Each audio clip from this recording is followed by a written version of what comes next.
แต่ว่ามื้อนี้หลังจากตอนเช้านี้เราจะรับประทานอาหารเที่ยงนำกันและตอนบ่ายเรายังจะมีเนาะมีกิจกรรมนำกันแล้วก็มีศึกษาประคำนำกันอยู่เนาะพี่น้องเนาะหลังจากที่เรากินข้าวเที่ยงแล้วก็ขอเชิญพี่น้องอยู่ต่อเนาะsáng đó là thì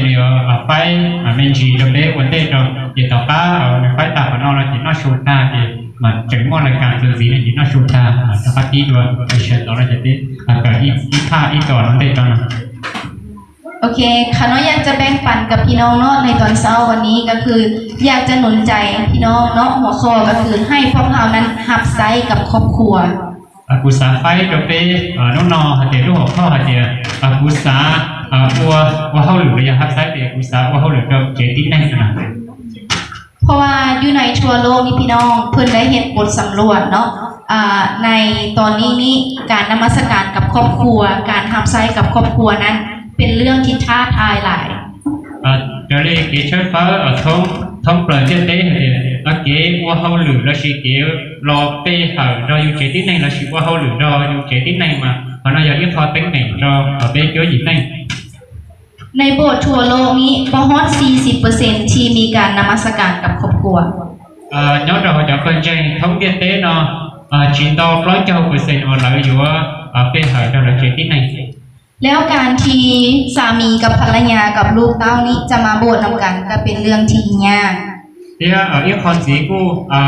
อยู่เจติในคนเนี่ยไม่หยวดที่อยู่ตัวจีอยู่โอเคตัวเชื่อมาจากอีกคนหยวดเราเจติในแบบเนี้ยเพราะว่า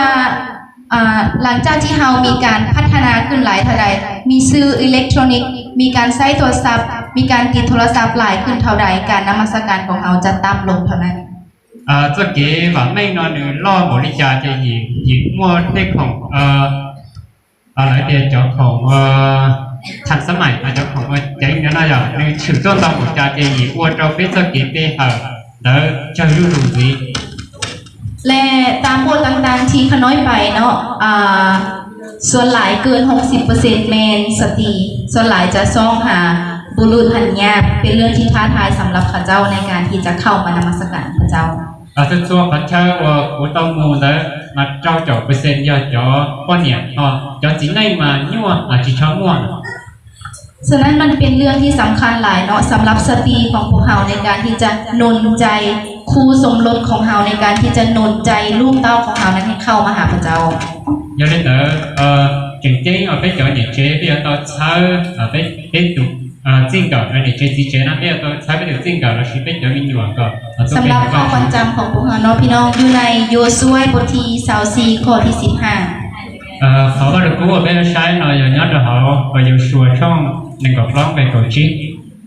อยู่ในภาษาลาวเนาะเพิ่นบอกว่าแล้วจงตัดสินใจมื้อนี้ว่าพวกท่านจะรับใช้ผู้ใดจะรับใช้พระของปู่ย่าตายายที่ประเทศโซโปตาเมียหรือพระของชาวอาโมริตในแผ่นดินที่พวกเขาอาศัยอยู่นี้แต่ว่าข้าพเจ้าและครอบครัวของข้าพเจ้าจะรับใช้พระผู้เป็นเจ้าอันนี้คือคำกล่าวของโยซูวย้อนจะเขาโยชูช่องหนึ่งกับร้องไปกดชิ้นหน่อยเดียวย้อนได้เนี่ยย้อนตัวเสียจีเชียงรุ่งนอเช่นในยัวไปหาเล็กตื้อยัวไปหาอันนี้ตัวว่าจื้อวันนี้จบอันนี้ปกงยังกงตัวว่าจื้อวันนี้น่ะได้เธอเมโสโปตาเมียลอยเนี่ยยัวไปหาตัวว่าจื้อวันจอใน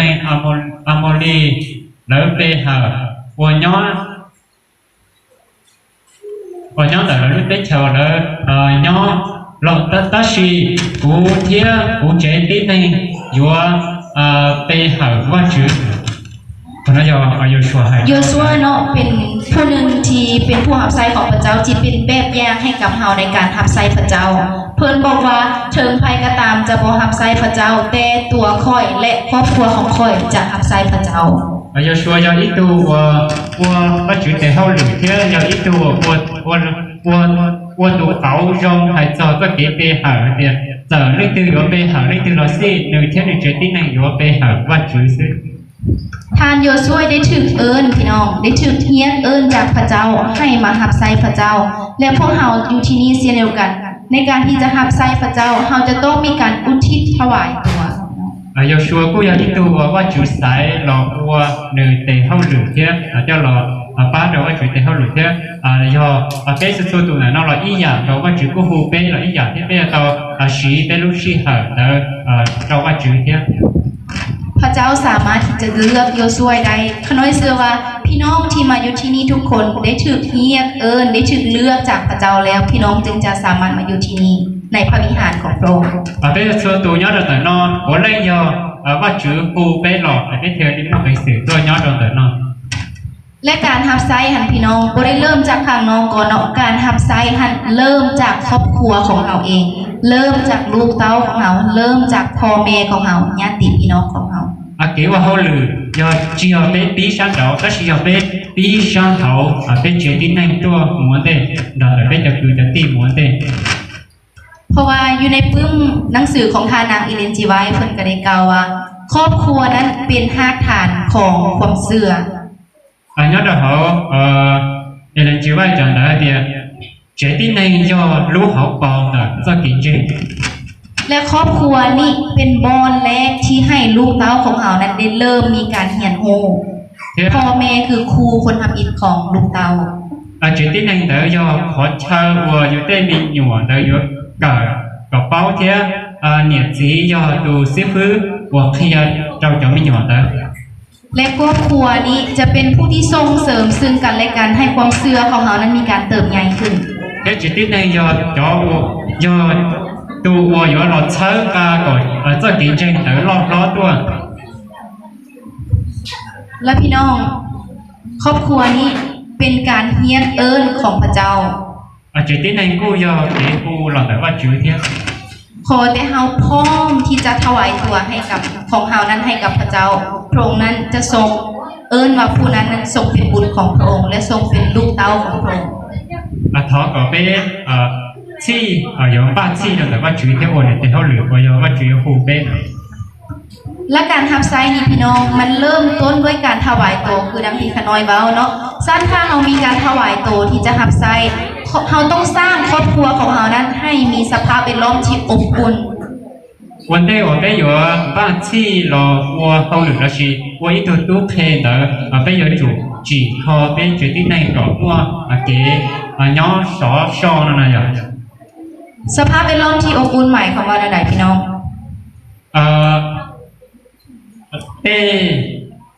หากได้เจอที่ไหนเราจะสภาพนั้นมันยอรู้ที่หาเราสิอาจจะนั่นก็ย้อนสอชอเราสิย้อนอารมณ์ที่เรายอได้จีนั่นน่ะยอได้จีที่ว่าเราได้มั่วขนาดนั้นน่ะ พี่น้องมีจากครอบครัวอยู่ในที่นี้ที่ได้มีการนมัสการเศร้าแรงกับครอบครัวพี่น้องยกมือขึ้นได้บอกย้อนแต่นอกกูมั่วจอเจนในวันนึงไปหาว่าจื้อเฉินจอเทียนจองดูมีบ่พี่น้องมีครอบครัวเดี๋ยวบ่ที่ได้มีการนมัสการเศร้าแรงกับครอบครัวเขานั่นคือเห็นมือน้อยเดียวเนาะซึ่งการที่จะเริ่มต้นการสร้างครอบครัวที่อบอุ่นคือการใช้เวลากับลูกของเราOK, tôi có yêu cái này nếu mà cái số xía so do xí hở lo cho bé tê mình tôi mình nói là bé chuyện này nhau mà kia พี่น้องอาจจะมีประสบการณ์หลายกว่าขาน้อยเนาะขาน้อยแต่งงานหาก็มีลูกน้อยผู้นึงเนาะหาก็ได้2 ปีแต่เราเนี่ยกูอยู่มาเก็บเป้าเตาชักกูเนี่ยซื้อหน่อยนึงเนี่ยเพราะวันนี้รุ่นนี้จะนี่เนาะเพราะไม่ตัวมีอยู่ซื้ออย่างฉะนั้นทุกๆตะแลงพวกเราเนาะขาน้อยกับสามีพยายามที่จะ